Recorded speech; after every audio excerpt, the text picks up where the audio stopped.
Go on, go on. Alina mag-talk na.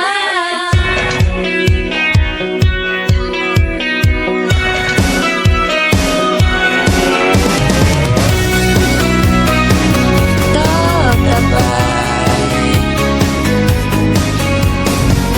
Come on na ba'y mag-talk ta?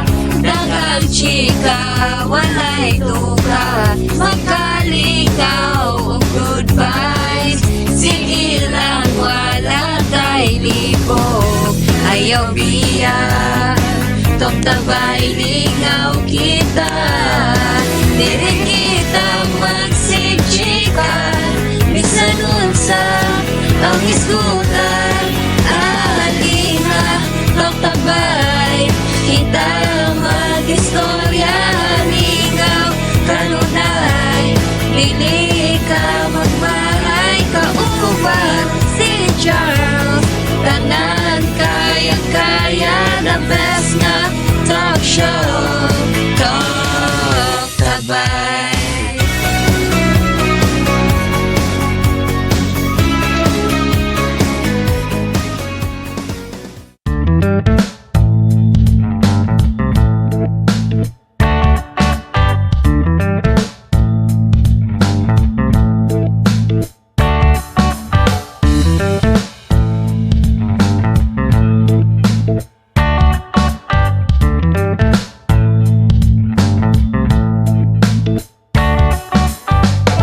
Hello, kachikas! Usa ka maayo sa adlaw ang atong masinitayan karon, hilabihan na samtang kita makasinati na pod og usa ka entertaining ug puno sa kaalam nga video. Once again, here's your very chikadora nga host. It's me, Shalome Imbang, right here and only here sa favorite talk show ng bayan, ang Talk Tabay. Sa walay pagdugay-dugay, let's get to our today's business. Tara na, ilahon o magsugod na kita.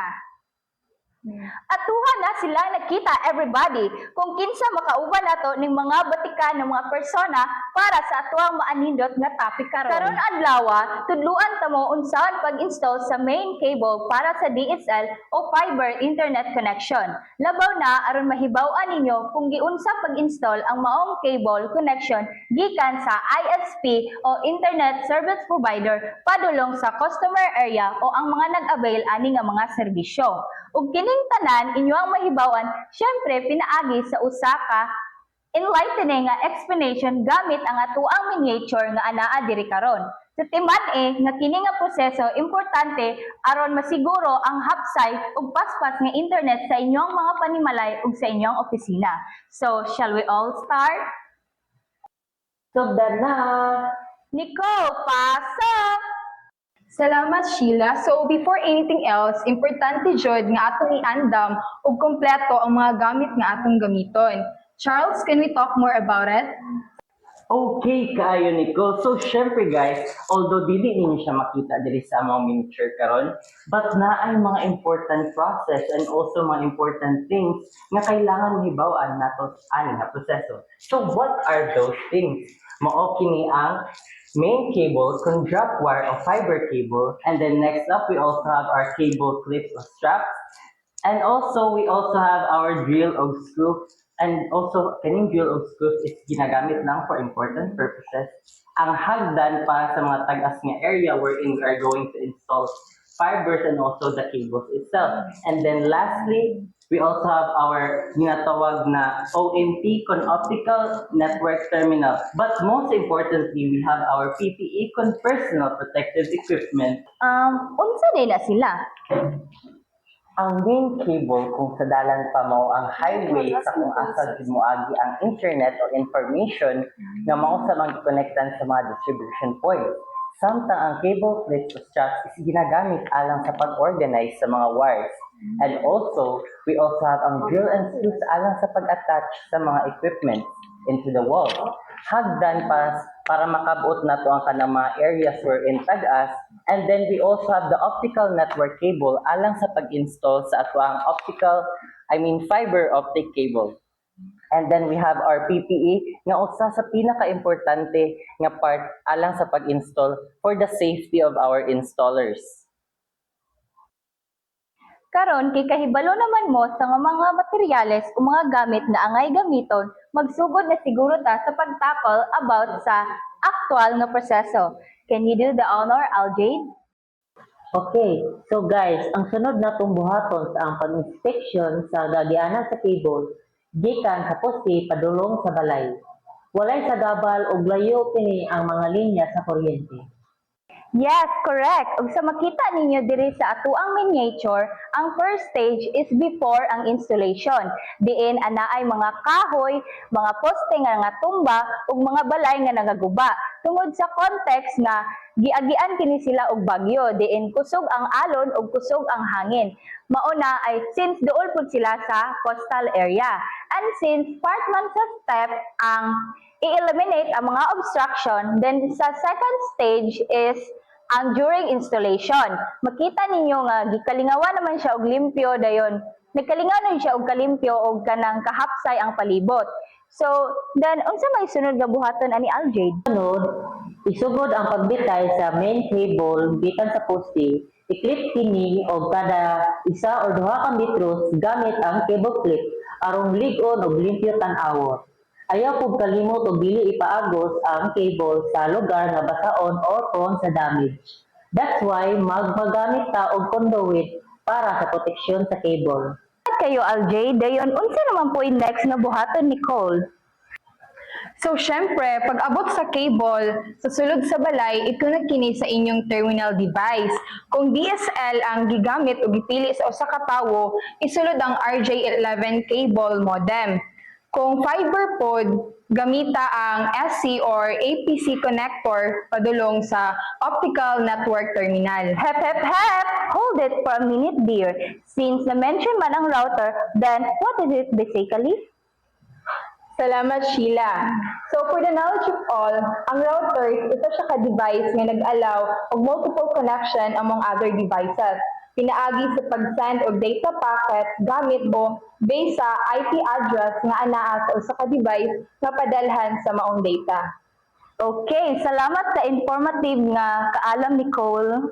And of course, nasa consideration nga ay hunahon aron masiguro nga limpyo ug walay abog ang atong connector para sa malikayan ang pagkawala sa signal. Tapos, pag human sa i-connection, i-on dapat nimo ang modem or ONT. So dapat tanawon pud nimo ang suga kung nagsiga ba ang power or internet indicator. So dapat aware sad ka og unsay meaning sa color o behavior sa suga. Kung mag-color siya og orange, it means nag-self-integrity testing pa ang modem. Kung ang device kung nag-color siya og green, so it means nigana siya. Hold your horses, Aljade. I'm kind of curious ana imong color thingy. So tell me about that, Daubi. So si Sheila, first off, dapat kita tanan makahibalo kung unsa ang icon of router and components sa likod. So this is the power icon, and this is the internet icon, and this is the wireless icon, and this is the LAN icon. So aside sa color ang gingan sa ganiha, ipapat gani ang pag-blink sa color and power icon. So it means ongoing pa and updated pa ang software. Pero kung hinay pa ang pag-blink sa green, so it means na problema ang wireless router software. Yes, and I've heard about that. Di ba sa internet icon pod, di ba kung color amber siya, and on, it means nga connected ang Ethernet cable but walay internet address ang wireless router. Kung green po siya, on the other hand, naay internet address ang wireless router. While kung mag-blink-blink po siya green, it means nga ang data is being communicated sa internet. Medyo makalibog siya, no? By the way, dali ra noon madumduman ang wireless nga icon since ang bantay na nimo is kung nag-off ba siya or nag-on siya or even nag-blink-blink ang maong icon. So, enabled ang wireless port if on siya. Disabled if nag-off siya. And then transmitted ang traffic data if nag-blink-blink. Yes, and sa lain nga icon pod, kini ang mag-indicate kung unsa kapaspason ang internet depende sa color ug sa behavior anang mao nga color sa icon. Thank you, yo guys. So back to the steps. So what's next?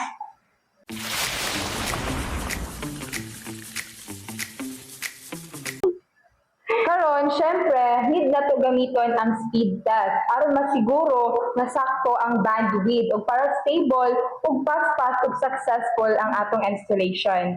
Pero syempre guys, need na to una nga planuhan ang atuang cable o ang cable path. Especially gikan mismo sa ISP o Internet Service Provider. So let's say for example, here sa makita diri sa atuang miniature, kining blue nga building luyo sa eskwelahan mao ni ang nagrepresent sa ISP. Anibutang ta lang nga i-connect nimo siya diri sa may violet nga balay. Syempre, imuhang plano nga himuon kay iagi ang maong cable through sa mga poste kilid diri sa padulong dayon sa customer area o ang balay nga violet. So, Aljade, unsa may pinaka-detail nga buhaton nimo para ani? Thanks, Sheila. Of course, imo ang i-determine ang pinaka-the best nga route para sa cable. While nag-consider ta og budget, preferences, aesthetic, and practicality. Sa makita ninyo, pwede i-appeal ang plano with or ipadagan ba sa dingding, or sa conduit, or sa building ang maong cable. Ug dili lang kana, dapat piliun pod kung unsa ang pinaka-appropriate nga cable type ang gamiton. Depende sa unsay required sa internet service provider o kung unsa ang klase nga distribution points. Ngayon, syempre, last para na is markahan ang cable path with chalk, pen, or uban pang klase sa marker para malikayan sa damage ani during sa installation. Yes, correct. Ug sa paghimo nimo sa connection, imuhang i-unspool o suklon ang atuang ginatawag na cable, especially kung i-consider ang katas-on sa cable slot. Next is punitan ang cable gamit ang cable stripper para matangtang ang outer cable sa jacket. Next is andamon ang connectors. Kung mahimo, andamon ang kada end sa connectors with RJ45 plugs. Of course, sa pag-connect sa distribution point, dapat nimo hinay-hinay nga i-run ang cable sa dalan o route nga imong gihimo ug gamitan nimo kinig clips or strap para ma-secure siya ug ma-attach. Tapos, i-connect dayon siya sa distribution point. Sama aring poste are, kita ninyo nga gamay nga color itom nga box nga nakakonect ang wire, which is ang ISP. Dayon, gi-distribute dayon siya sa mga residential nga mga commercial buildings o establishment. Importante nga timanan ninyo sa kanunay, dapat always ta magbantay o i-consider ang safety ninyo sama sa pagsuot sa PPE like head protection, eye protection, o any type of protection. Then of course, ayaw kalimta ug mosunod jud mo dapat permi sa mga regulasyon sa building o mga establishmento. I think maura ko tanan, di ba?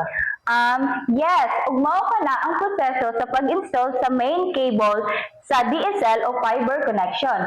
Ayaw kalimot na mag-obserba sa safety ug sundon ang mga standard procedures para sa maayong nga connection.